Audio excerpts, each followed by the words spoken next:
సంచలన దర్శకుడు రామ్ గోపాల్ వర్మ వ్యూహం సినిమాపై హైకోర్టు స్టే విధించిన సంగతి తెలిసిందే.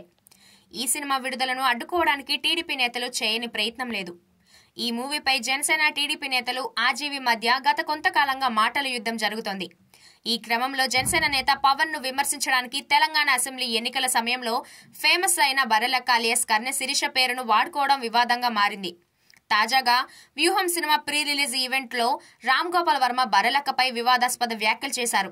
దీనిపై ఆమె తరపున లాయర్ రామ్ గోపాల్ వర్మపై గురువారం మహిళా కమిషన్ కు ఫిర్యాదు చేశారు.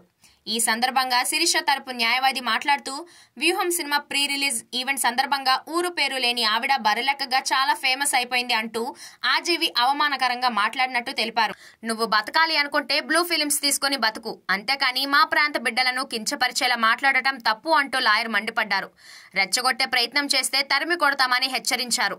ఈ విషయంపై న్యాయ పోరాటం చేస్తామని న్యాయవాది స్పష్టం చేశారు. కాగా తెలంగాణలోని నాగర్ కర్నూలు జిల్లా కొల్లాపూర్ నియోజకవర్గం నుంచి ఇండిపెండెంట్ అభ్యర్థిగా రంగంలోకి దిగిన బర్రెలక్కకు భారీగానే మద్దతు పెరిగింది.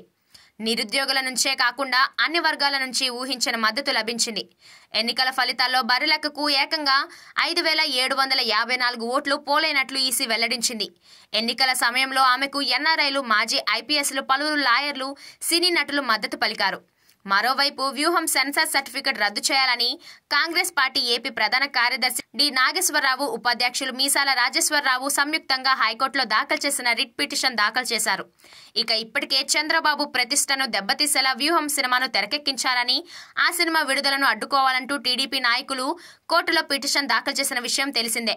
దీనిని గురువారం విచారించిన రాష్ట్ర హైకోర్టు ఈ సినిమా విడుదలను నిలిపివేస్తూ మధ్యంతర ఉత్తర్వులు జారీ చేసింది. తదుపరి విచారణను జనవరి 11వ తేదీకి వాయిదా వేశారు. అప్పటి వరకు సెన్సార్ బోర్డు జారీ చేసిన సర్టిఫికెట్ సస్పెన్స్ లో ఉంచుతున్నట్లు జస్టిస్ సూర్యపల్లి నంద పేర్కొన్నారు.